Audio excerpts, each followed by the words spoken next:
truth that the things in me, and all I see is what I'm wanting to be. I was the center of my universe until I found that I was never the one.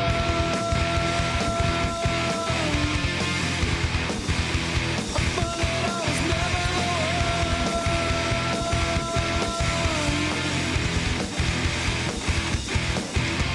Sometimes the blind lead the blind. The truth is not hard to find. See the signs, draw the line, yet still you'll be undermined. I was one of a kind until the sun left me blind, and now I finally find that I was never the one. Never the one. Never the one. Never the one.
They keep me awake, the dreams are too much. Hello. As you can see, category for today is books. And this is what I've got for us today. The Wheel of Time, New Spring. It is the prequel book to the 14-book series that I recently just finished. Miss Butterscotch is in her bed over here, so she shouldn't be in our way or a bother.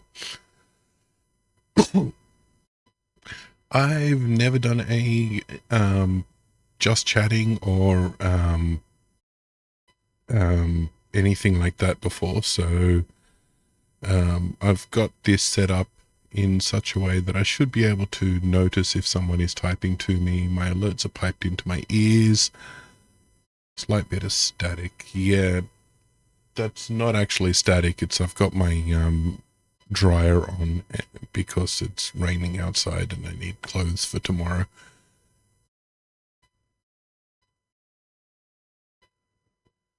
I've put on noise suppression and stuff like that, so it should kill most of it. So I do apologize for a bit of background noise.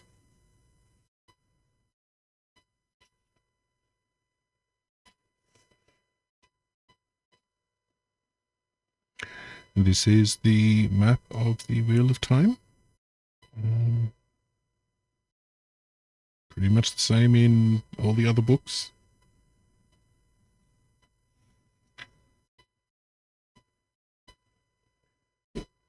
Chapter 1. The Hook. A cold wind gusted through the night, across the snow-covered land where men had been killing one another for the past 3 days. The air was crisp, if not so icy as Lan expected for this time of year. It was still cold enough for his steel breastplate to carry the chill through his coat, and his breath to mist in front of his face when the wind did not whip it away. The blackness in the sky was just beginning to fade, the thousands of stars, like the thick scattered dust of diamonds, slowly dimming. The fat sickle of the moon hung low, giving barely light, to make out the silhouettes of men guarding the fireless camp in the sprawling copse of oak and leatherleaf. Fires would have given him away to the Aiel, and he fought the Aiel long before this war began, on the Shannara marches, a matter of duty to friends. Aielmen were bad enough in daylight. Facing them in the night was close to staking your life on the toss of a coin, as made no difference. Of course, sometimes they found you without fires.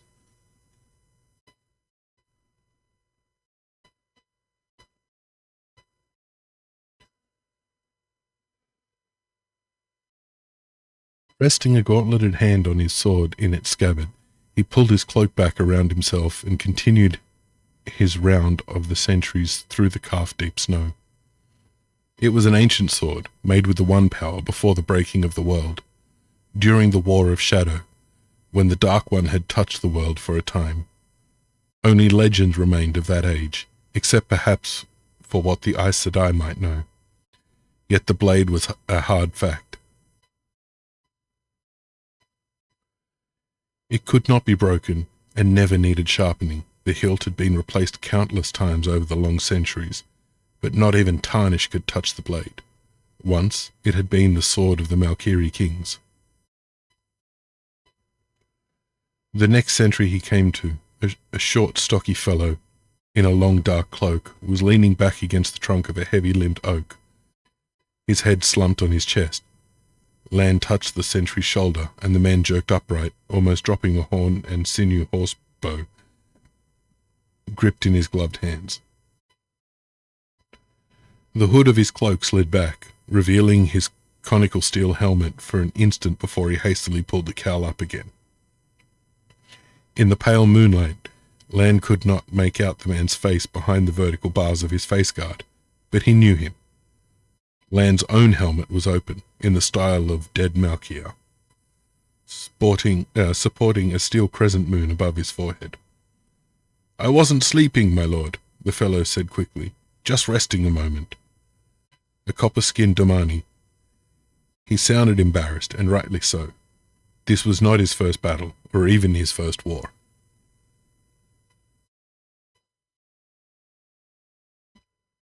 An Aiel would have wakened you by slitting your throat or putting a spear through your heart, Basram, Lan said in a quiet voice. Men listened closer to calm tones than to the loudest shouts, so long as firmness and certainty accompanied the calm. Maybe it would be better without the temptation of the tree so near. He refrained from adding that even if the Aiel did not kill him, the man risked frostbite standing in one place too long. Basram knew that.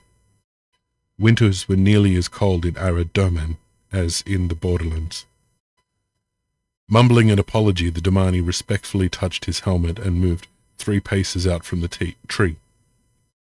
He held himself erect now and peered into the darkness. He shifted his feet too, guarding against blackened toes. Rumours said Aes Sedai were offering healing closer to the river. Injuries and sickness gone as if they had never been, but without that, amputation was the usual way to stop a man losing his feet to black rot, and maybe his legs as well. In any case, it was best to avoid becoming involved with Aes Sedai. More than absolutely necessary.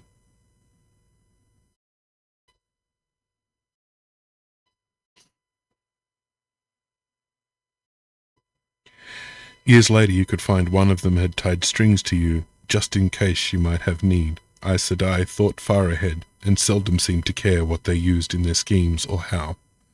That was one reason Lan avoided them. How long would Basram's renewed alertness last? Lan wished he had the answer. But there was no point in taking the Domani to task further. All of the men he commanded were bone-weary. Likely every man in the army of the grandly named Great Coalition. Sometimes it was called the Grand Coalition, or the Grand Alliance, or half a dozen other things, some worse than uncomplimentary. Likely every last man was near exhaustion. A battle was hot work, snow or no snow, and tiring. Muscles could knot from tension, even when they had the chance to stop for a time, and the last few days had offered small chance to stop very long. The camp held well over 300 men, a full quarter of them on guard at any time, against Aiel. Lan wanted as many eyes as he could manage, and before he had gone another 200 paces, he had to wake 3 more, one asleep on his feet without any support at all.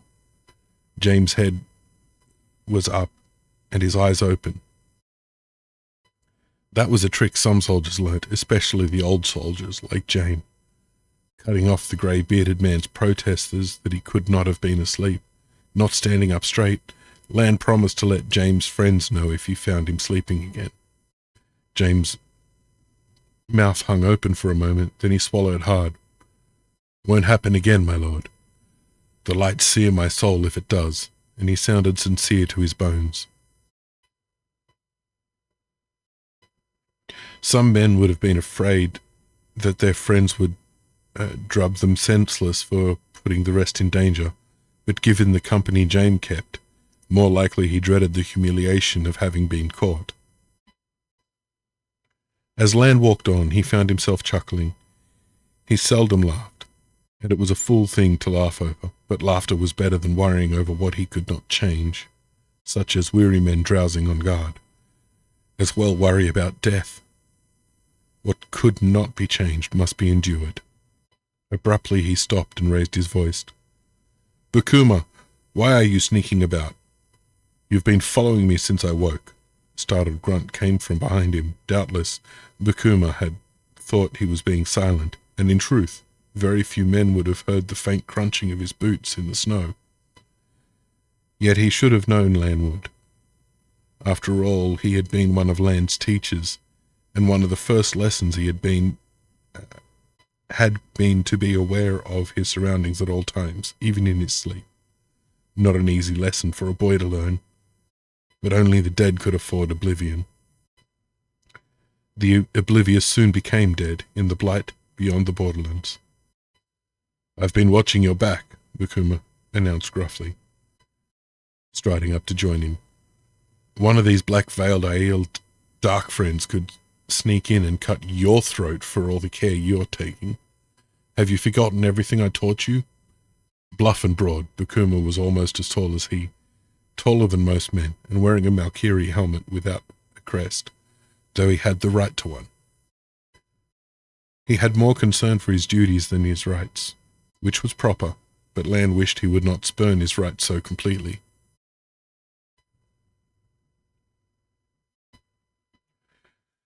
When the nation of Malkia died, 20 men had been given the task to carry the infant Lan Mandragoran to safety. Only 5 had survived that journey to raise Lan from the cradle and train him, and Bukuma was the last left alive.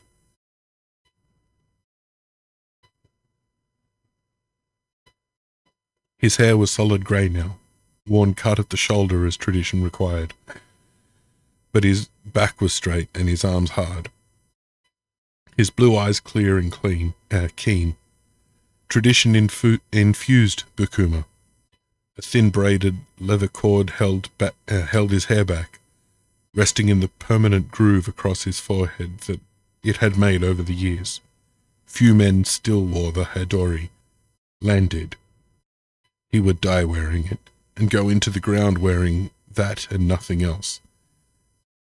If there was anyone to bury him where he died, he glanced north towards his distant home.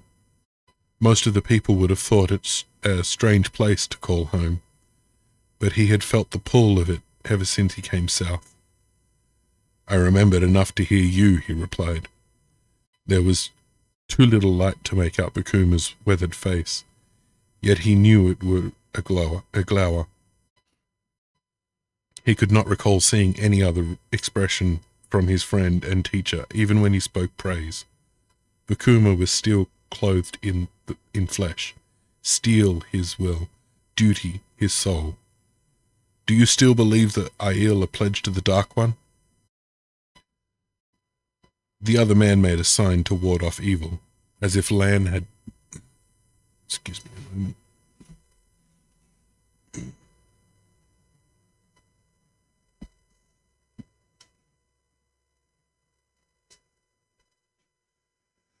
Need to stand for a minute.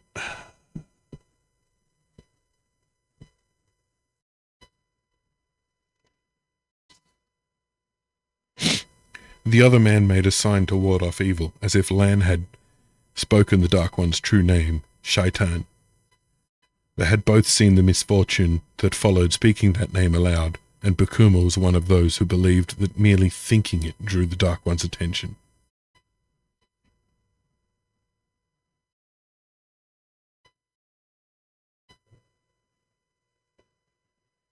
The Dark One and all his Forsaken are bound in Sheol Ghul.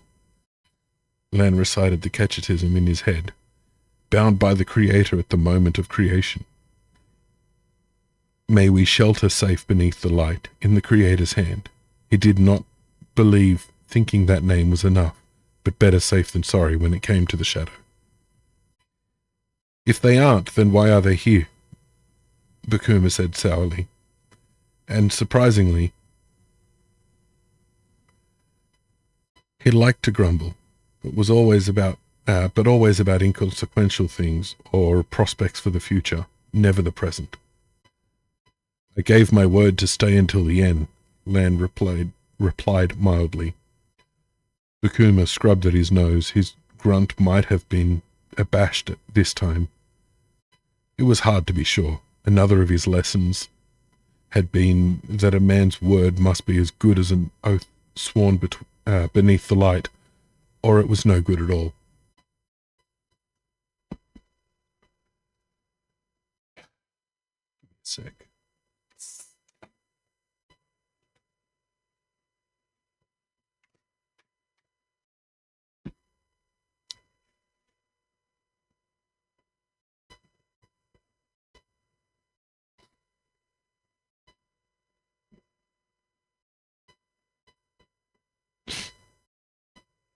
The Aiel had indeed seemed like a horde of dark friends when they suddenly spilled across the immense mountain range called the Spine of the World.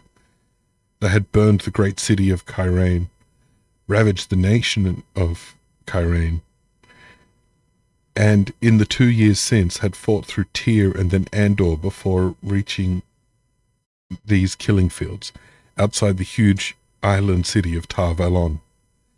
And in all the years since the nations of the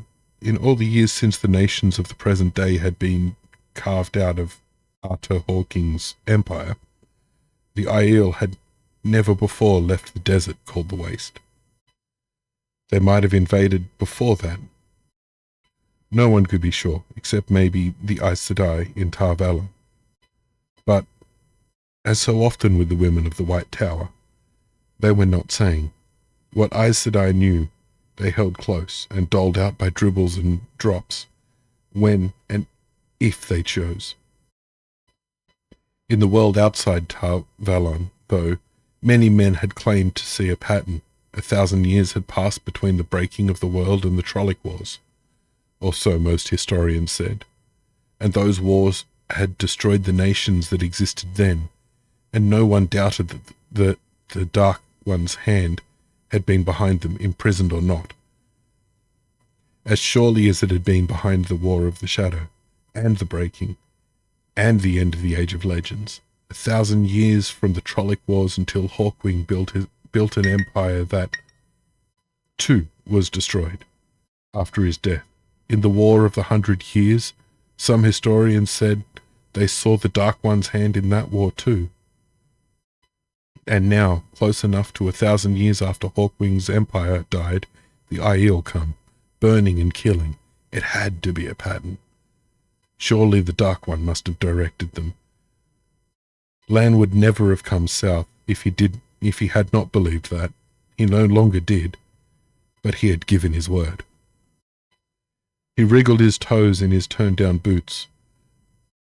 Whether or not it was as cold as he was used to, iciness burrowed into your feet if you stood too long in one place in snow. "Let's walk," he said. I don't doubt I'll have to wake a dozen more men, if not two, and make another round to wake others.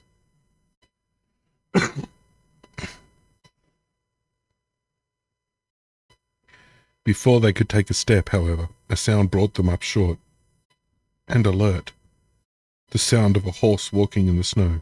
Lan's head drifted to his sword hilt, half-consciously easing the blade in its sheath. A faint rasp of steel on leather came from Bakuma, doing the same. Neither feared an attack. Aiel rode only at great need, and reluctantly even then. But a lone horseman at this hour had to be a messenger, and messengers rarely brought good news these days, especially not in the night.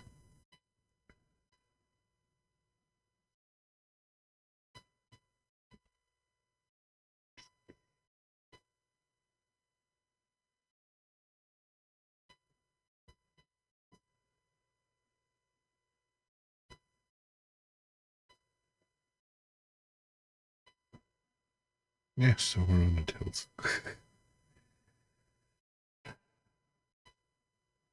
Horse and rider materialized out of the darkness, following a lean man afoot. One of the sentries by the horse bow he carried. The horse had the arched neck of good Terran bloodstock, and the rider was plainly from Tyr as well. For one thing, the scent of roses came ahead of him on the wind, from the oils glistening on his pointed beard, and only Tyrans were fool enough to wear scent, as if the Aiel had no noses. Besides, no one else wore those helmets with a high ridge across the top and a rim that cast the man's narrow face in shadow. A single short white plume on the helmet marked him as an officer, an odd choice for a messenger, albeit an officer of low rank. He huddled in his high-cantled saddle and held his dark cloak tightly around him. He seemed to be shivering. Tyr lay far to the south. On the coast of Tyr it never snowed so much as a single flake. Lan had never quite believed that, whatever he had read, until he had seen it for himself. "Here it is, my lord," the sentry said in a hoarse voice. A grizzled Saldean named Rakim. He had received that voice as a year back, along with a ragged scar that he liked to show off when drinking, from an Aiel arrow in the throat. Rakim considered himself lucky to be alive, and he was. Unfortunately, he also believed that having cheated death once, he would continue to do so. He took chances, and even when not drinking, he boasted about his luck, a fool thing to do. There was no point in taunting fate. Lord Mandragoran.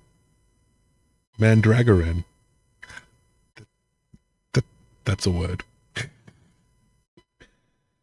The rider drew rein in front of Lan and Bakuma, remaining in his saddle. He eyed them uncertainly, no doubt because their armor was unadorned, their coats and cloaks plain wool and somewhat worn. A little embroidery was a fine thing, but some southern men decked themselves out like tapestries. Likely under his cloak the Terran wore a gilded breastplate and a silk satin coat striped in his house colours. His high boots were certainly embroidered in scrollwork that shone in the moonlight with the glitter of silver. In any case, the man went on with barely a pause for breath. "The light burned my soul. I was sure you were the closest, but I was beginning to think I'd never find you. Lord Emariz is following about 500 or 600 Aiel with 600 of his armsmen." He shook his head slightly. "Odd thing is, they're heading east, away from the river. At any rate, the snow slows them as much as it does us, and Lord Emariz thinks if you can place an anvil on that ridgeline they call the Hook, he can take them from behind with a hammer. Lord Emariz doubts they can reach it before first light." Lan's mouth tightened. Some of these Southlanders had peculiar notions of polite behavior. Not dismounting before he spoke, not naming himself. As a guest he should have named himself first. Now, Lan could not wait not now Land could not without sounding boastful. The fellow had failed to even offer his lords compliments or good wishes, and he seemed to think that they did not know that east would be away from the river Erenin. Perhaps that was just carelessness in speech, but the rest was rudeness. Bakuma had not moved, yet Lan laid a hand on his sword arm anyway. His oldest friend could be touchy. The hook lay a good league from the camp, and the night was failing, but he nodded. Inform Lord Imares that I will be there by first light, he told the horseman. The name Imares was unfamiliar, but the army was so large, near 200,000 men representing more than a dozen nations, plus tower guards from Tarvalon, and even contingent of the Children of the Light, that it was impossible to know above a handful of names. Bakuma roused the men. Bakuma grunted, savagely this time, and with a gesture for Rakim to follow, stalked away into the camp, his voice rising as he went. Wake and saddle, we ride, wake and saddle. Ride hard, the nameless Tyran said, with at least a hint of command in his voice. Lord Imaris would regret riding against those Aiel without an anvil in place. He seemed to be implying that Lan would regret this Imaris regretting. Lan formed the image of a flame in his mind and fed emotion into it, not anger alone, but everything, every scrap, until it seemed that he floated in emptiness. After years of achieving Kodai, on the oneness, needed less than a heartbeat.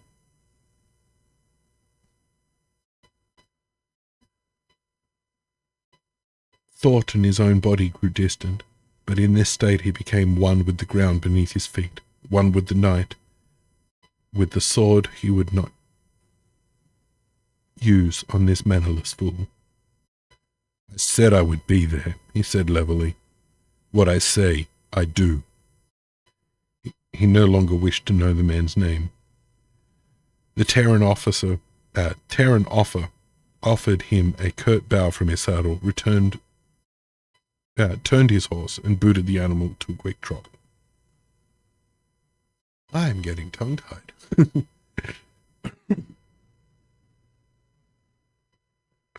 Lan held Kodai a moment longer to be sure his emotions were firmly under control. It was beyond unwise to enter battle angry. Anger narrowed the vision and made for foolish choices. How had that fellow managed to stay alive this long? In the borderlands he would have sparked a dozen duels in a day. Only when Lan was sure that he was calm, almost as cool as if he was still wrapped in the oneness, did he turn. Summoning the Tyran. Thank you for the follow.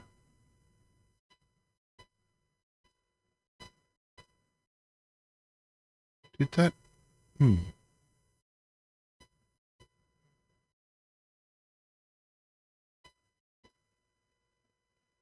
That didn't. Let me. Did you guys hear the sound alert for that?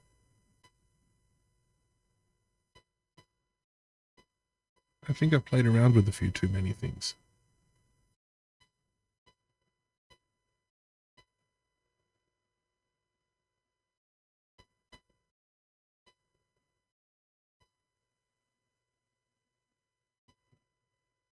That's a pretty cute emote. All right, I'll get back to it. Breathe.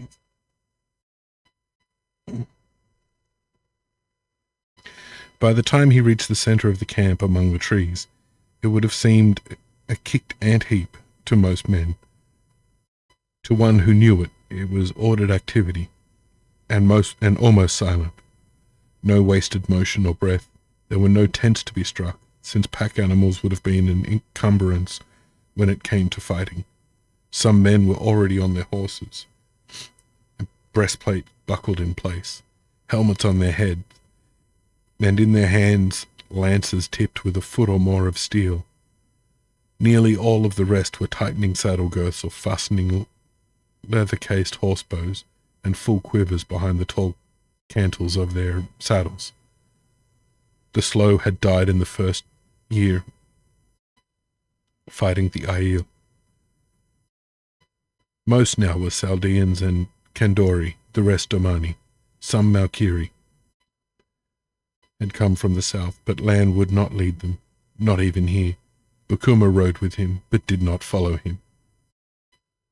Bukuma met him carrying a lance and leading his yellow-roan gelding, Sunlance, followed by a beardless youth named Canedrin. These names are going to kill me, I swear. Who was carefully leading Lan's cat dancer. The bay stallion was only half trained, but Canedrin was well advised to take care. Even a half-trained warhorse was a formidable weapon. Of course, the Kandori was not as innocent as his fresh face suggested. An efficient and experienced soldier, an archer of rare skill, he was a cheerful killer who often laughed while he fought. He was smiling now at the prospect of the fighting to come. Cat Dancer tossed his head, also impatient. Whatever Canedrin's experience, Lan checked Cat Dancer's saddle and girths carefully before taking the reins. A loose girth could kill as quickly as a spear thrust. I told him what we're about this morning, Bukuma muttered, after Canedrin had headed off to his own mount. But with these Aiel, an anvil can turn into a pincushion if the hammer is slow in coming. He never grumbled in front of the men, just to Lan. And the hammer can become a pincushion if it strikes with no anvil in place, Lan replied, swinging into the saddle. The sky was plainly grey now, still a dark grey, but only a scattered handful of stars remained. We will have to ride hard to reach the hook before first light. He raised his voice. Mount! Ride hard they did, cantering half a mile, then trotting, then leading the animals by the reins at a fast walk before mounting to begin over again. In stories, men galloped for 10 miles, 20, but even without snow, to gallop the whole 4 or 5 miles would have lamed half the horses and winded the rest, long before reaching the hook. The silence of fading light, a fading night, was broken only by the crunch of hooves or boots in the snow crust, the creak of saddle leather, and sometimes the muttered curses of men who came a toe on a hidden stone. No one wasted breath on complaints or talk. They had all done this often, and men and horses hit an easy rhythm that covered ground quickly. The land around Tarvalon was rolling plain for the most part, dotted with widely spaced copses of thickets, few large, but all thick with darkness, large or small. Lan eyed those clumps of trees carefully as he led his men past, and he kept the column well away. Aiel were very good at using whatever cover they could find. Places where most men would be sure a dog could not hide, and very good at springing ambushes. Nothing stirred, though. For all his eyes could see, the band he led could have been the only living men in the world. The hoot of an owl was the only sound he heard that they did not make. The sky in the east was much paler grey. By the time the low ridge called the Hook came into sight, well under a mile in length, the treeless crest rose little more than 40 feet above the surrounding ground. Any elevation gave some advantage in defence. The name came from the way the northern end curved back around towards the south, a feature plainly visible as he arranged his men in a long line along the top of the ridge to either side of him. The light was definitely growing. To the west he thought he could make out the pale bulk of the white tower itself, rising in the centre of Tarvalon, some 3 leagues distant. The tower was the tallest structure in the known world, yet it was overshadowed by the bulk of the lone mountain that rose out of the plains beyond the city, on the other side of the river. That was clear enough when there was any light at all. In the deepest night you could see it blocking the stars. Dragon Mount would have been a giant in the spine of the world, but here on the plain it was monstrous, piercing the clouds and rising taller, higher above the clouds than most mountains were below. Its broken peak always emitted a streamer of smoke, a symbol of hope and despair, a mountain of prophecy. Glancing at it, Bakuma made another sign against evil. No one wanted that prophecy fulfilled, but it would be, of course, one day. From the ridgeline, gently rolling ground ran more than a mile to the west, to one of the larger thickets, half a league wide. 3 trampled paths crisscrossed in the snow between where large numbers of horses or men afoot had passed. Without getting closer, it was impossible to say who had made them, Aiel or men of the so-called coalition. Only that they had been made, and made since the snowfall stopped, late 2 days ago. There was no sign of Aiel yet, but if they had not changed direction, which was always possible, they would appear out of those trees any moment. Without waiting for Land's order, men drove their lances point down into the ground beneath the snow, where they could be snatched up again easily, at need. Uncasing their horsebows, they pulled arrows from their quivers and knocked them, but did not draw. Only newlings thought they could hold a drawn bow for long. Lan alone carried no bow. His duty was to direct the fight.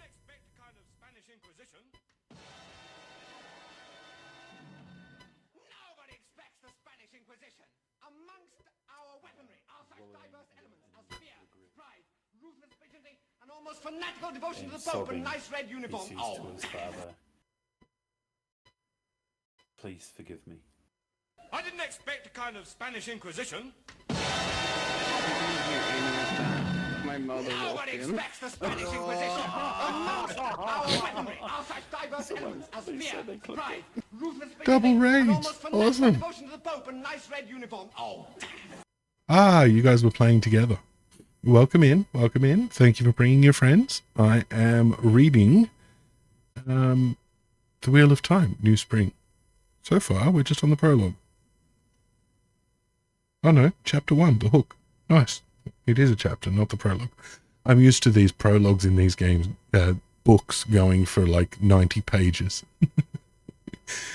So how was your Pokemons? Did you guys have fun? Time to do the sitting again.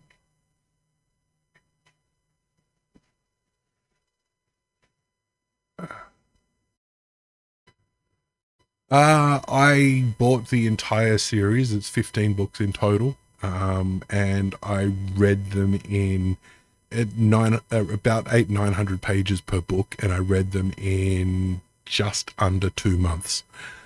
All apart from this one. This one is the prequel. It was written by Robert Jordan.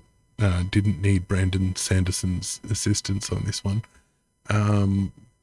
But I believe this was the last book he completed before he passed on. And with you guys coming in, I'm going to take a quick drink break.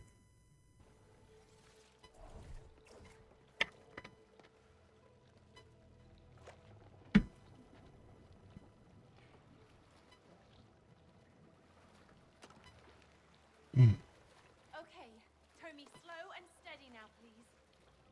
Right. Where are you going? Auto clip thingy. Figured that one out a couple of weeks ago.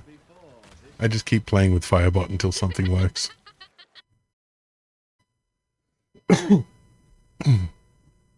Alright, where were we?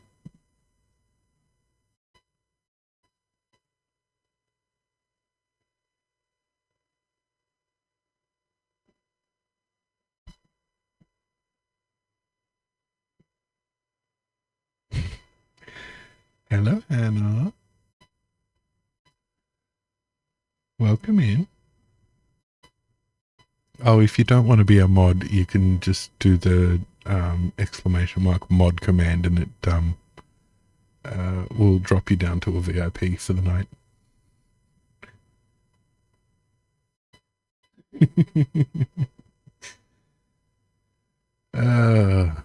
Hey, Judge, you have a absolutely wonderful sleep, my friend, and I will see you next time.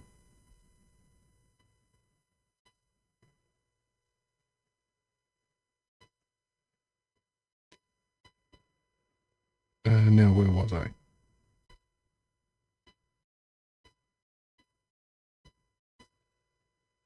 Yes, only newlings thought they could hold a drawn bow for long. Lan alone carried no bow.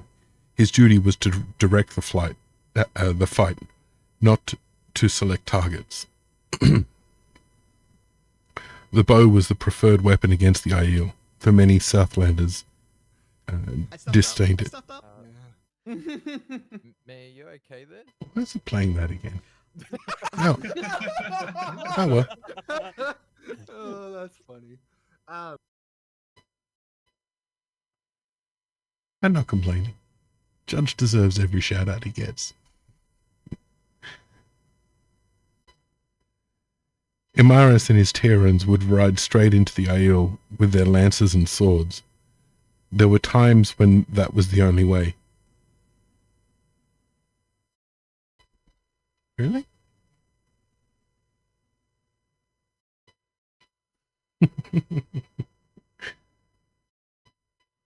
That better? I apologize for a bit of noise in the background. I'm running my dryer because it's raining outside.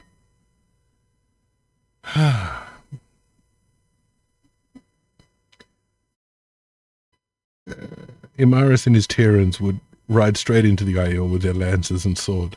This is Mr. Nesbit of Harlow Newtown.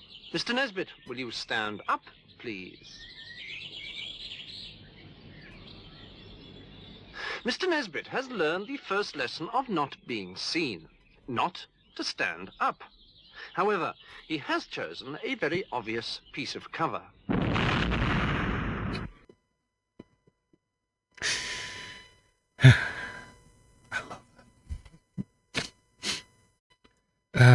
There were times when that was the only way, but it was foolish to lose men needlessly, before you must. And as surely as peaches were poison, you did not lose men in close quarters with Aiel. He had no fear that the Aiel would turn aside on seeing. Dude, you got tattoos. What the dude? Oh, Jesus Christ. Yeah. Oh, she's dude. I actually screamed. I'm so sorry. Oh my god. Who was that? Oh, Reaper. Of course it was. I think that's an old clip. He had no fear that the Aiel would turn aside on seeing them. They were not wild fighters, no matter what some said. They refused battle when the odds were too great, but 600 Aiel would see the numbers as just right. They would be facing fewer than 400. Although placed on the high ground, they would rush forward to attack and be met with a hail of arrows. A good horsebow could kill a man at 300 paces and wound at 4 if the man drawing it had the skill. That was a long corridor of steel for the Aiel to run. Unfortunately, they carried bows made of horn and sinew too, just as effective as the horsebows. The worst would be if the Aiel stood and exchanged arrows. Both sides would lose men, however quickly Imaris arrived. Best would be if the Aiel decided to close. A running man could not shoot a bow with any accuracy. At least, it would be best if Imaris was not behind time. Then the Aiel might try for the flanks, especially if they knew they were being followed. And that would kick open the hornet's nest. Either way, when Imaris struck them from the rear, Lan would gather the lances and ride down. In essence, that was the hammer and anvil, one forced to hold the Aiel in place until the other struck it, then both closing in, a simple tactic, but effective. Most effective tactics were simple. Even the pig-headed Kyranian had learned to use it. A good many Altarans and Mirandians had died because they refused to learn. Greyness welled into light. The sun would be peeking over the horizon behind them soon, silhouetting them against the ridge. The wind gusted, catching Lan's cloak, but he assumed the Kodai once more and ignored the cold. He could hear Bakuma and the other men near him breathing. Along the line, horses stamped their hooves impatiently in the snow. A hawk quartered above the open ground, hunting along the edge of the wide thicket. Suddenly, the hawk wheeled away, and a column of Aiel appeared, coming out of the trees at a quick trot, 20 men abreast. The snow did not appear to hamper them to any great degree. Lifting their knees high, they moved quickly, as most men would have on cleared ground. Lan pulled his looking glass from the leather case tied to his saddle. It was a good glass, Kyranian made, and when he pressed the brass-bound tube to his eyes, the Aiel, still a mile off, seemed to leap closer. They were tall men, many as tall as he, and some taller, wearing coats and breeches in shades of brown and grey that stood out against the snow. Each had a cloth wrapped around his head and a dark veil hiding his face to the eyes. Some might be women. Aiel women sometimes fought alongside the men, but most would be men. Each carried a short spear tipped in one hand, with a round bullhide buckler, and several more spears clutched in the other. Their bows were in cases on their back. They could do deadly work with those spears and their bows. The Aiel would have had to be blind to miss the horsemen waiting on them, but they came on without a pause, their column a thick serpent sliding out of the trees toward the ridge. Far to the west a trumpet sounded, thin with distant, then another. To be that faint, they had to be near to the river, or even on the other side. The Aiel kept coming. A third trumpet called up, far off, and a fourth, a fifth, more. Among the Aiel, heads swung, looking back. Was it the trumpets that drew their attention, or did they know Imaris was following? The Aiel continued to issue from the trees. Someone had miscounted badly, or else more Aiel had joined the first party. Over 1,000 were clear of the trees now, and still more came. 1,500, and more behind. He slid the looking glass back into its case. Embrace death, Bakuma muttered, sounding like cold steel, and Lan heard other Borderlanders echo the words. He merely thought them. It was enough. Death came for every man eventually, and seldom where or when he expected. Of course, some men died in their beds, but from boyhood, Lan had known he would not. Calmly he looked left and right along the line of his men. The Chaldeans and Kandori were standing firm, of course, but he was pleased to see that none of the Damani showed any signs of edginess either. No one looked over his shoulder for a path to run. Not that he expected any less after 2 years of fighting alongside them, but he always had more trust of men from the borderlands than elsewhere. Bordermen knew that sometimes hard choices had to be made. It was in their bones. The last of the Aiel cleared the trees, easily 2,000 of them, a number that changed everything and nothing. 2,000 Aiel were enough to overrun his men and still deal with Imaris, unless the Dark One's own luck was with them. The thought of withdrawing never arose. If Imaris struck without the anvil in place, the Tyrans would be slaughtered. But if he could hold until Imaris arrived, then both the hammer and anvil might be able to draw clear. Besides, he has given his word.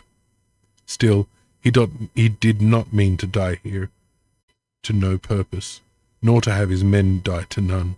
If Imaris failed to arrive by the time the Aiel came inside 200 paces, he would wheel his company off the ridge and try to ride around the Aiel to join the Tyrian. Sliding his sword from its scabbard, he held it loosely at his side. It was just a sword now, with nothing about it to catch the eye or set it out. It would never again be anything except a sword.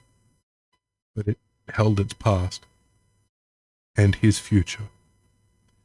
The trumpets to the west were sounding almost continuously. Abruptly, one of the Aiel in the front of the column raised his spear overhead, holding it up for the length of 3 strides. When he brought it down, the column came to a halt. A good 500 paces separated them from the ridgeline, well beyond bowshot. And why? Under the light. As soon as they were halted, the rear half of the column turned to face the way they had come. Were they simply being cautious? Safer to assume they knew about Imaris. Drawing out his looking glass again, left-handed as he studied the Aiel. Men in the front rank were shading their eyes with their spear hands, studying the horsemen on the ridge. It made no sense. At best they would be able to make out dark shapes against the sunrise.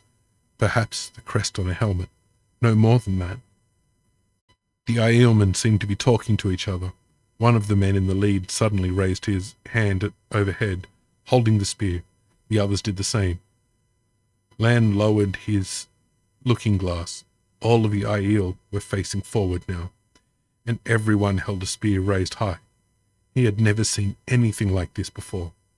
As one, the spears came down, and the Aiel shouted a single word that boomed clearly across the space between, drowning the trumpet's distant calls.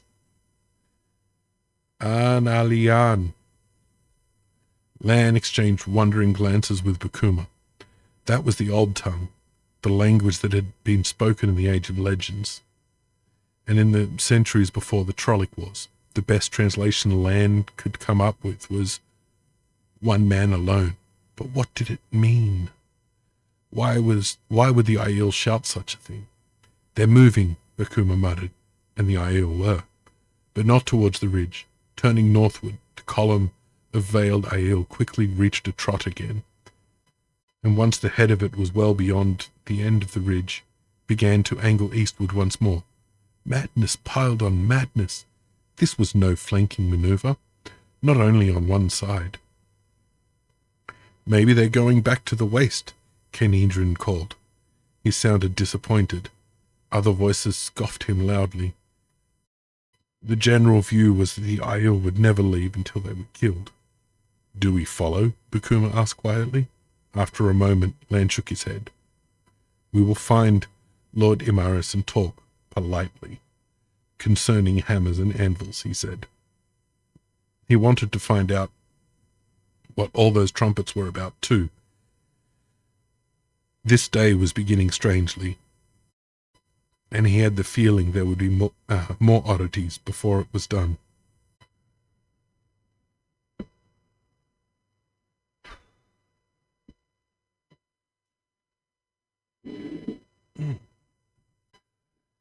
That's chapter 1.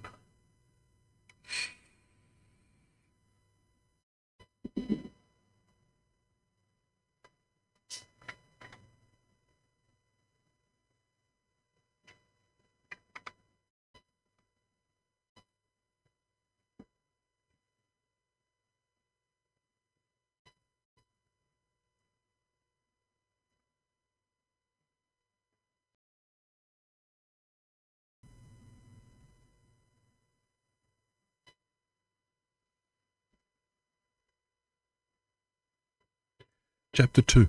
A Wish Fulfilled. Despite a fire blazing on the green marble hearth, the Amelin sitting room was cold enough to make Moraine shiver, and only a tight jaw kept her teeth from chattering. Of course, it also stopped her from yawning, which would never have been done, half a night's sleep or not.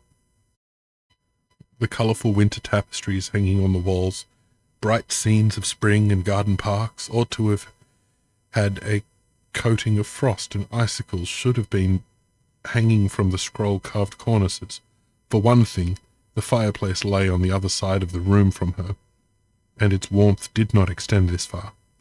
For another, the tall glassed casements behind her, filling the arched windows that led onto the balcony overlooking the Amelins' private garden, did not fit well as they might, and they leaked cold around the edges. Whenever the wind gusted outside, an icy breeze hit her back and cut through her woolen dress. Another struck her closest friend as well. But for all that Suan was Tyrion, she would not let it show if she were freezing to death.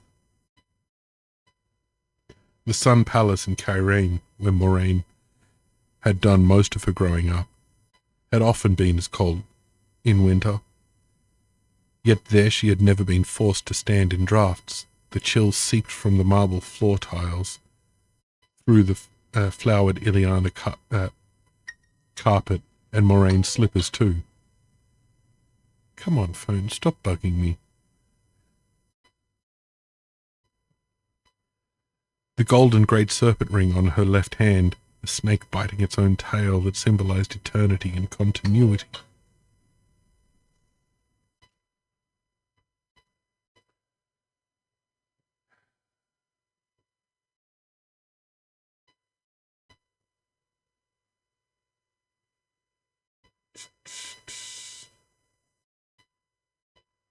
That one. No more notifications, thank you.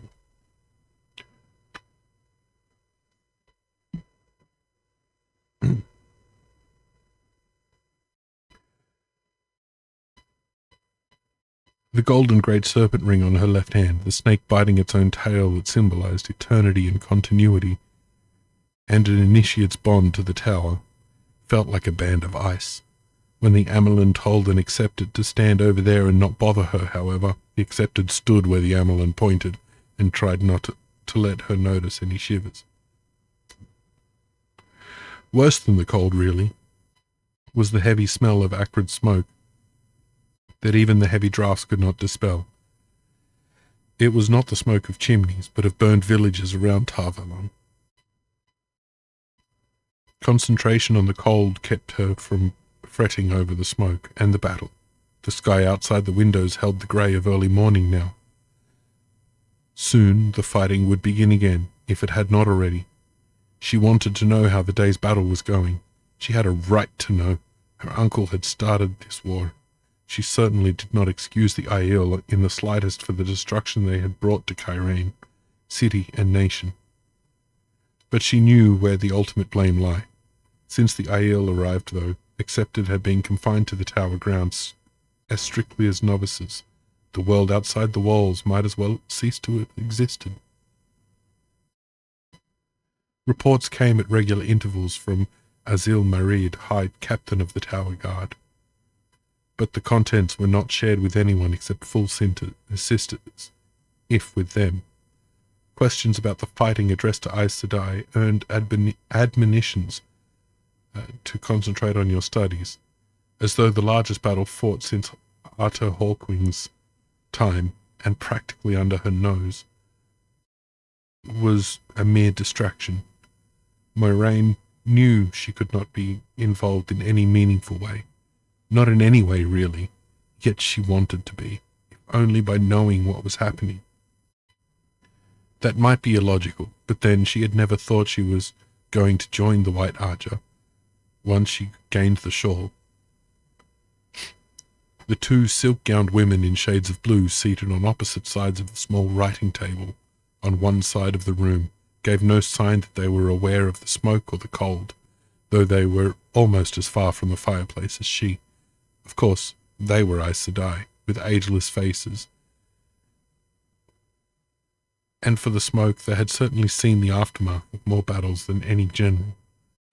They could remain serenely made of flesh if 1,000 villages burned right in front of them. No one became Aes Sedai without learning to control her emotions at need, inwardly and outwardly. Tamra and Gitara did not seemed tired, though they had taken only catnaps since the fighting began. That was why they had accepted in attendance all night, in case they wanted errands run or someone brought to them. As for the cold, neither cold nor heat touched the sisters in any way, the way that it did other people. They always appeared unaware of either. Moraine had tried to work out how it was done. Every accepted tried sooner or later. However it was worked, it did not involve the one power, or she would have been able to see the weaves, or at least feel them.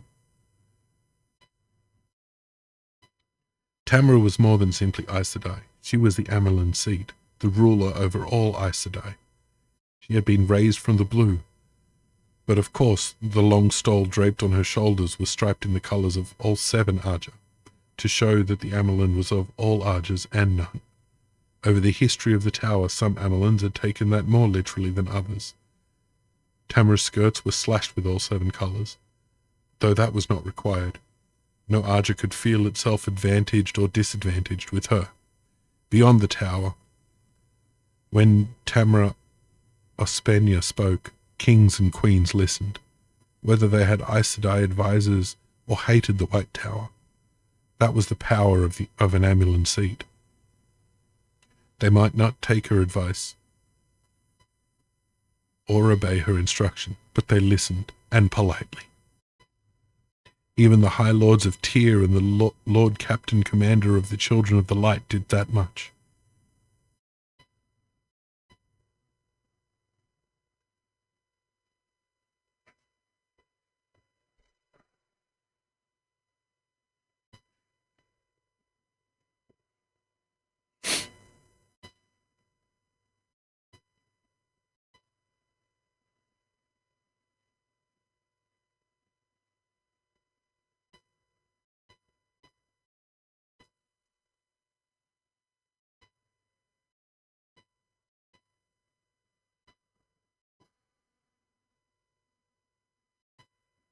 Yes, I paused for the ad break.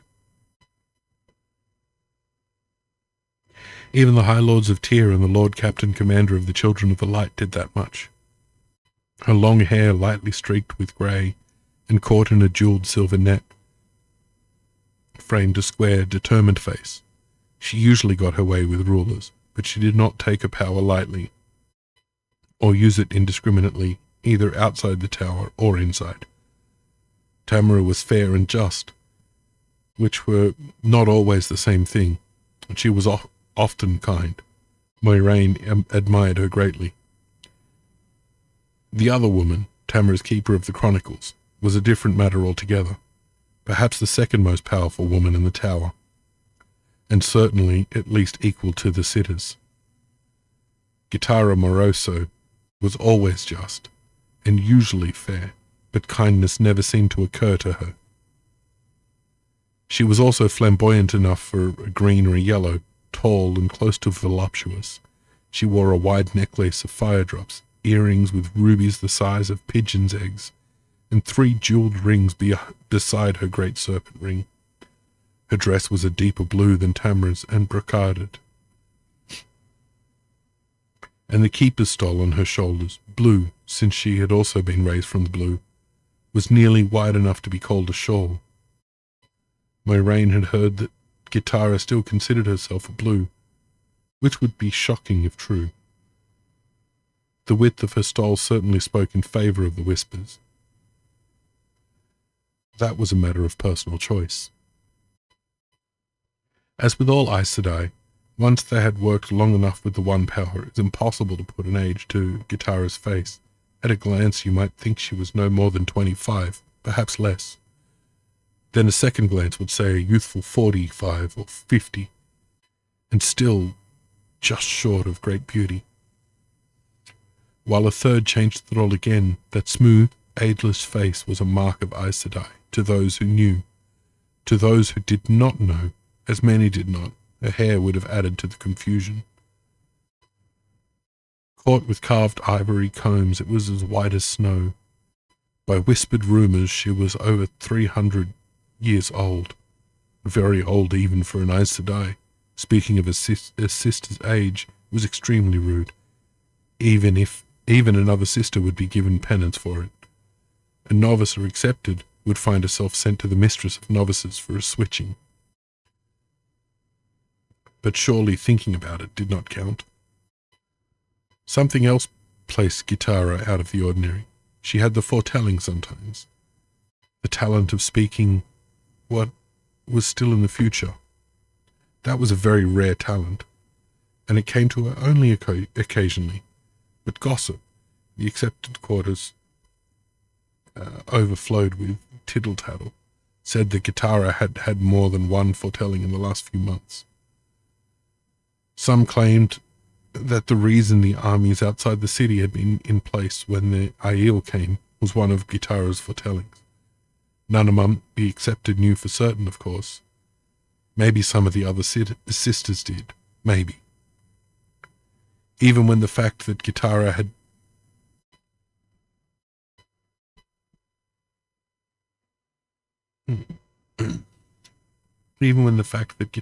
had a foretelling was common knowledge. Sometimes no one other than Tamara learned what it had been. It was foolish to hope to be present when Gitara had a foretelling, yet Moraine had hoped. But in the 4 hours since she and Siwan had replaced Temail and Brendas in attendance on the Amelin, Gitara had only sat there writing a letter. It suddenly hit her that close on 4 hours was a very long time to spend on one letter, and Gitara had not covered half of one sheet of paper yet. She was sitting there with the pen suspended over a cream-coloured page, as if Moraine, thinking of it, had somehow reached her. Gitara glanced at the pen and made a small sound of irritation, then swirled the steel nib in a small red-glazed bowl of alcohol to clean away the dried ink, clearly not for the first time.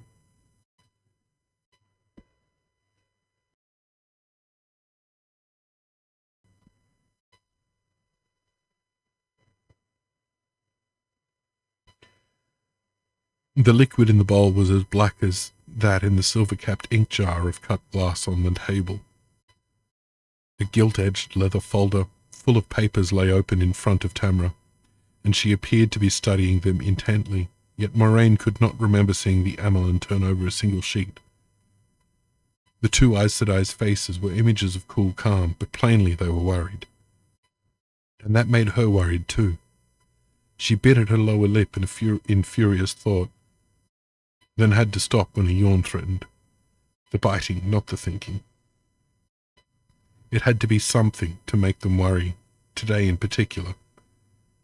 She had seen Tamara in the corridors yesterday, and if there had ever been a woman bubbling with confidence, it had been she. So the battle that had been raging for the last 3 days. If Gitara really had foretold the battle, if she really had other foretellings, what else might they have been? Guessing would do no good, but reasoning might. The Aiel crossing the bridges and breaking into the city? Impossible. In 3,000 years, while nations rose and fell, and even Hawkwing's empire was swept away in fire and chaos, no army had managed to breach Tar Valon's walls or break down its gates. And quite a few had tried over that time. Perhaps the battle turning to a disaster some other way, or something needed to avoid disaster. Tamara and Gitara were the only two Aes Sedai actually in the tower at that moment, unless some had returned in the night. There had been talk of injured soldiers in such numbers that all sisters with the smallest ability at healing were needed, but no one had said straight out that it was where they were going. Aes Sedai could not lie, yet they often spoke obliquely, and they were not above misdirection. Sisters also could use the power as a weapon if they or their warders were in danger. No Aes Sedai had taken part in a battle. You should be saying that the other way around. No Aes Sedai had taken part in a battle since the Trolloc Wars, when they faced Shadowspawn and armies of Dark Friends. But perhaps Gitara had foretold disaster unless Aes Sedai joined. But why wait until the third day? Could a foretelling be that detailed? Maybe if the sisters had entered the battle earlier, that would have caused. Out of the corner of her eye, Moraine saw Suan smiling at her. That smile turned Suan's face from handsome to pretty and made her clear blue eyes twinkle. Nearly a hand taller than Moraine, Moraine had gotten over the irritation she had once felt at being shorter than nearly all the women around her. But she could never help noticing height. Taller and almost as fair-skinned as she was, Suan wore her formal accepted dress with an air of assurance that Moiraine had never quite mastered. The high-necked dresses were the purest white except for the bands at the hems and cuffs that copied the Amelin's seven-coloured stole. She could not understand how so many of the sitters of the White Arger could bear to wear white all the time, as if they were forever in mourning. For her, the hardest thing about being a novice had been dressing in plain white day after day. The hardest aside from learning to control her temper anyway. That still dropped her in hot water now and then, but not so often as during her first year. "We will find out when we find out," Suan whispered with a quick glance at Tamara and Gitara. Neither moved an inch. Gitara's pen was held over the letter again, the ink drying. Moiraine could not help smiling back. Suan had that gift, making her smile when she wanted to frown and laugh when she wanted to weep. The smile turned into a yawn, and she looked hastily to see whether the Amelin or Keeper had noticed. They were still absorbed in their own thoughts. When she turned back, Suan had a hand over her mouth and was glaring at her over it, which almost set her giggling. It had surprised her at first, she and Suan becoming friends, but even among novices and accepted, the closest friends always seemed to be very much alike or very different. In some things she and Suan were alike. They were both orphans. Their mothers had died while they were young, their fathers since they left home, and both had been born with the spark, which was uncommon. They would have begun channeling the power eventually, whether or not they had tried to learn how. Not every woman could learn by any means. That was where the differences began, before they arrived in Tar Valon, and it was not just that Suan had been poor and she had been wealthy. In Kyrane, Aes Sedai was respected, and Moiraine had been given a grand dance in the Sun Palace to celebrate her departure for the Tower. In Tyr, channeling was outlawed, and Aes Sedai were not popular.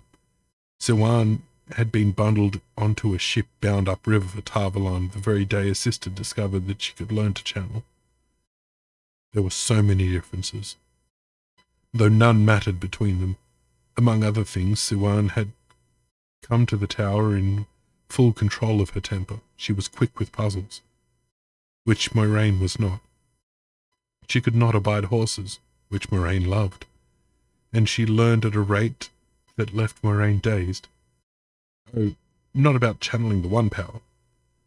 They had been entered in the novice book on the same day and moved almost in lockstep with the power, even to passing for accepted on the same day. Moiraine, though, had received the education expected of a noblewoman, everything from history to the old tongue, which she spoke and read well enough that she had been excused classes in it. The daughter of a Terran fisherman, Suan arrived barely able to read or do more than the simplest arithmetic. But she had soaked her lessons in like sand soaking up water. She taught the old tongue to novices now, at least the beginning classes. Suan Sanche was held up to novices an example of what they should aspire to. Well, both of them were. Only one other woman had ever finished novice training in just 3 years. Idlida Rahain, a detestable woman, had completed a time as accepted in 3 years too, also a record, and it seemed at least possible that they might match that as well. Moiraine was all too aware of her own shortcomings, but she thought that Suan would make a perfect Aes Sedai. She opened her mouth to whisper that patience was for stones, but wind rattled against the casements, and another blast of freezing air hit her. She might as well have been standing in her shift for all the protection her dress gave. Instead of whispering, she gasped loudly. Tamara turned her head towards the windows, yet not because of Moraine. The sound of distant trumpets suddenly was floating on the wind, dozens of them, no, hundreds. To be heard here inside the White Tower, there would have to be hundreds. And the sound was continuous, call, rolling over call. Whatever the cause, it must be urgent. The Amelin closed the folder laying before her with a slap. Go see if there's news from the battlefield, Moraine. Tamara spoke, almost normally. But her voice held an unidentifiable edge, a sharpness. Suan, make some tea. Quickly, child. I need to BRB. Prepare your ears just in case.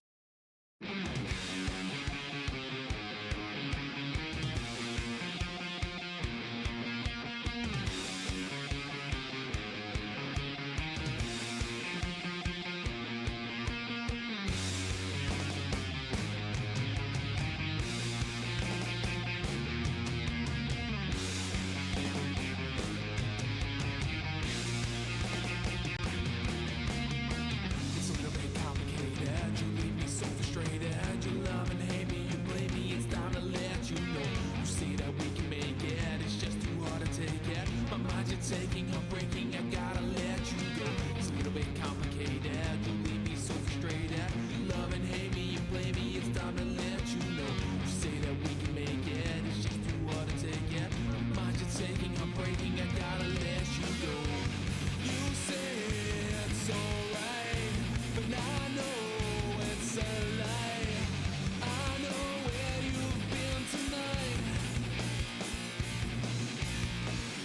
So in my own eyes, but still you deny. Still trying to deal with the sight. I could deal with you tonight. I could deal with you in my life. I could deal with you tonight. And we're back. Apologies for that.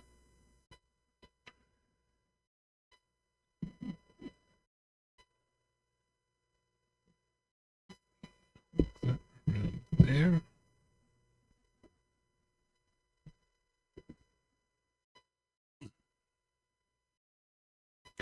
Moraine blinked. The Amelin was worried. But there was only one thing to do.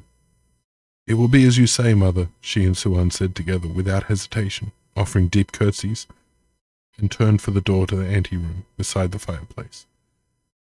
The gold-chased silver teapot sat on a ropework tray on a table near the door, along with a tea canister, a honey jar, and a small pitcher of milk, and a large pitcher of water, all in worked silver.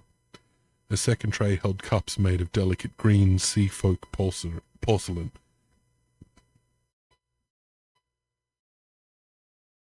Moraine felt a faint tingle as Suan opened herself to the source and embraced Saidar, the female half of the power. A glow surrounded her, though it would be visible only to another woman who could channel. Normally, channeling to do chores was forbidden, yet the Amelin had said quickly, and Suan was already preparing a thin thread of fire to bring the tea water to a boil. Neither Tamara or Gitara spoke a word to stop her. The anteroom to the Amelin's apartments was not large.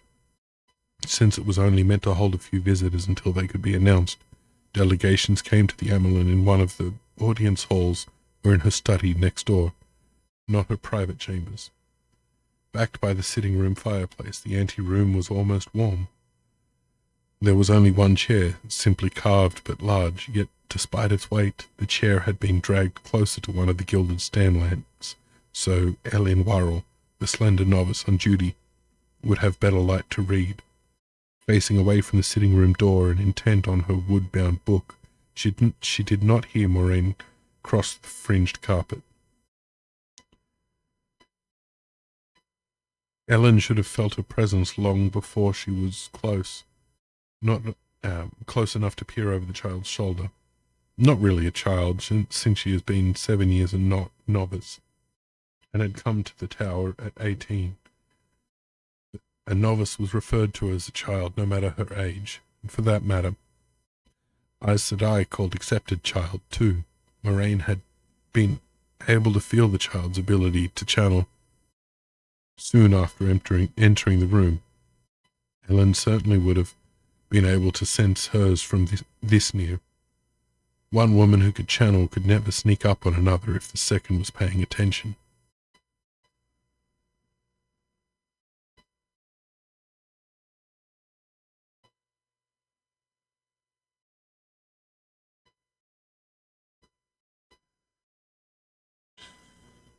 Peering over Ellen's shoulder, she recognized the book instantly, Hearts of Flame, a collection of love stories.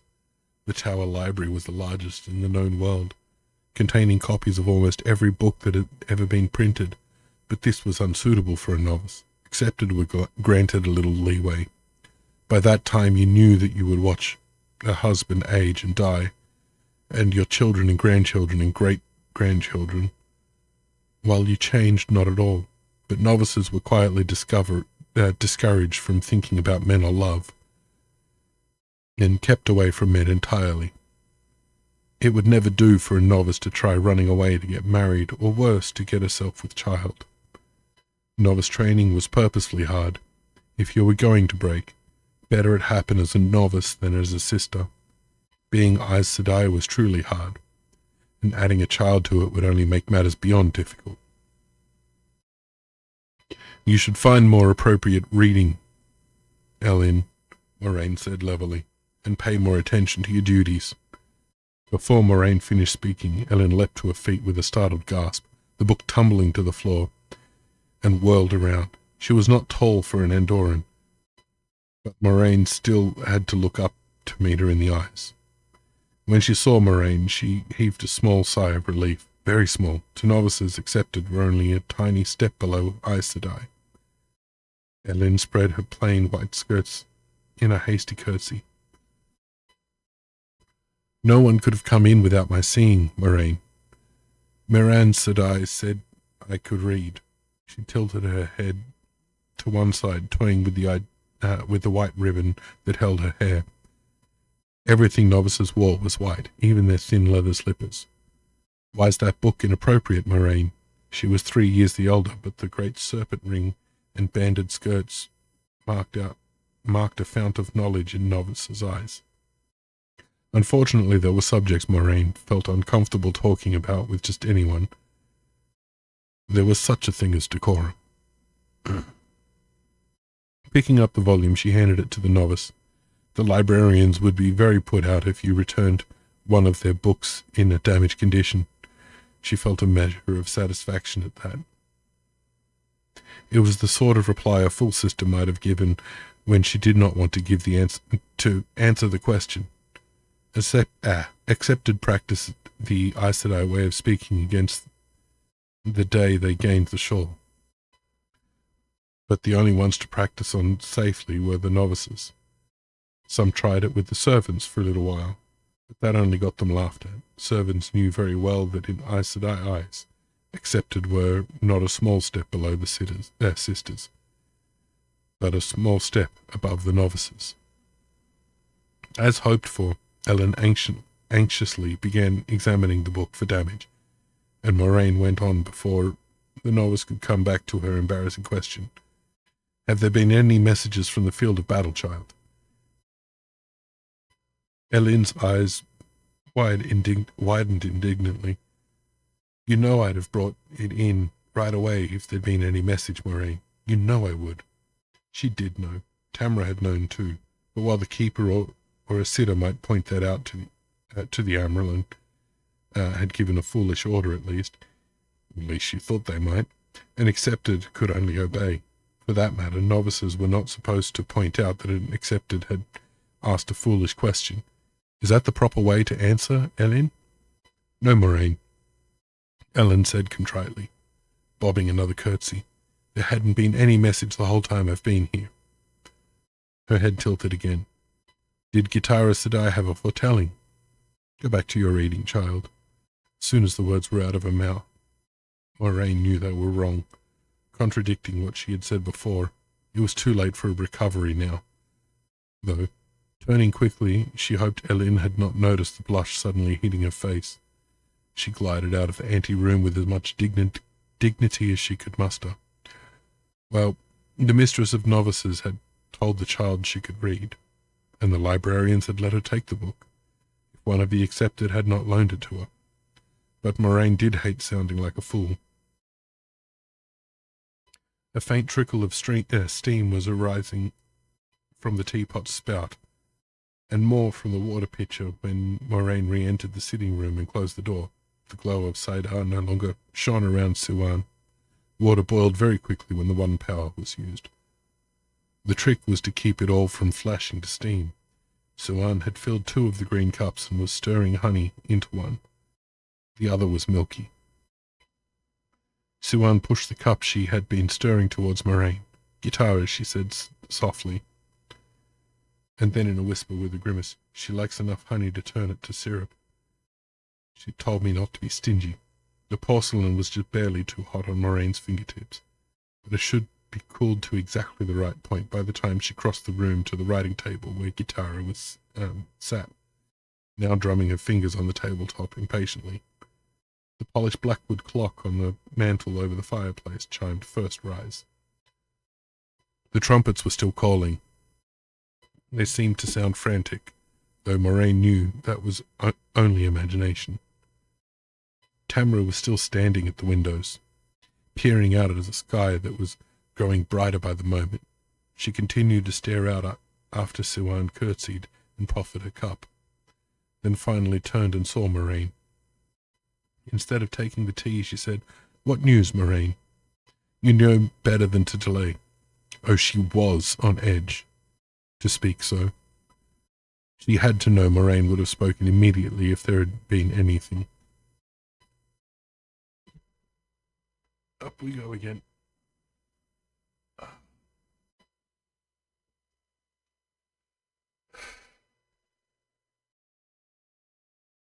A bit more.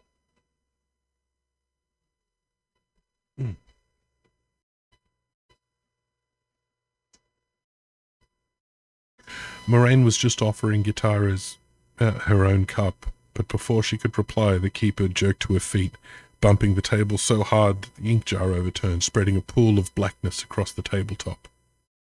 Trembling, she stood with her arms rigid at her sides and stared over the top of Moraine's head, wide-eyed and with terror. It was terror, plain and simple. "He is born again," Gitara cried. "I feel him. The dragon takes his first breath on the slope of Dragon Mount. He is coming. He is coming. Light help us. Light help the world. He lies in the snow and cries like the thunder. He burns like the sun." The last word she gasped, a tiny sound, and fell forward into Moraine's arms. Moraine dropped the teacup to try to catch her, but the truth of it was the larger woman bore both of them to the carpet. It was all Moraine could do to end up on her knees holding the keeper, rather than lying beside her. In an instant Tamara was there, kneeling careless of the ink trickling from the table. The light of Saidar already surrounded her, and she already had a weave prepared of spirit, air, and water, gripping Gitara's head between her hands. She let the weave sink into the still form, but delving, used to check health, did not turn to healing. Looking helplessly into Gitara's staring eyes, Moraine knew why not. She had hoped there was some tiny fragment of life left, something that Tamara could work with. Healing could cure any sickness, mend any injury, but she could not heal death. The pool of ink on the table had spread to ruin whatever the keeper had been writing. It was very odd what you noticed at a time like this. "Not now, Gitara," Tamara breathed softly. She sounded weary to the bone. "Not now, when I need you most."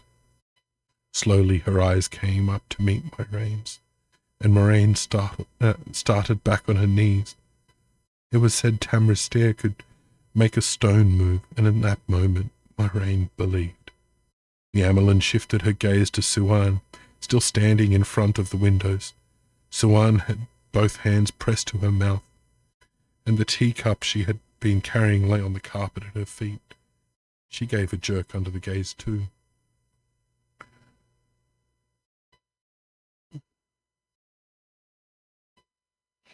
Moraine's eyes found a cup she had been carrying. A good thing the cups did not break, she thought. Seafolk porcelain is quite expensive. Oh, the mind did play on tricks when you wanted to avoid thinking about something. You are both intelligent, Tamra said finally, and not deaf, unfortunately. You know what Gitara just foretold. There was just enough question in that for both of them to nod and say that they did. Tamra sighed as if she had been wishing for a different response. Taking Gitara out of Moraine's arms, the Amelin eased her down onto the carpet and smoothed her hair. After a moment, she pulled the wide blue stole from Gitara's shoulder, folded it carefully, and laid it over the keeper's face. With your permission, Mother, Suan said in a husky voice, I'll send Ellen to fetch the keeper's serving women to do what needed. Stay, Tamra barked. That iron-hard gaze studied them both. You will tell no one about this, not for any reason. If necessary, lie, even to a sister. Gitara died without speaking. Do you understand me? Moraine nodded jerkily, and was aware of Suan doing the same thing. They were not Aes Sedai yet. They still could lie, and some did occasionally, for all their efforts to behave like full sisters. But she had never expected to be ordered to, especially not to Aes Sedai, and never by the Amelin's seat. Good, Tamra said tiredly. The novice on duty is named Ellen. Send Ellen in to me, and tell her where to find Gitara's woman. I'll tell her where to find Gitara's woman. And make sure that Ellen heard nothing through the closed door, obviously. Otherwise the task would have been Suan's or Moraine's. When the girl comes in, the two of you may go. And remember, not a word, not one. The emphasis only drove home the peculiarity. An order from the Amelin seat was to be obeyed as if an oath. There was no need to emphasize anything. I wish to hear a foretelling, Moraine thought as she made her final curtsy before leaving. And what I received was a foretelling of doom. Now, she wished very much that she had been more careful with what she had wished for.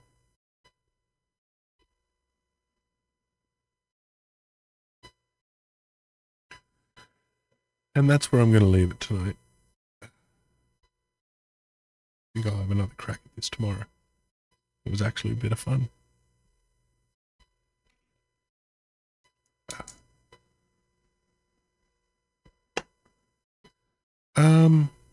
Let's see who's on. Let's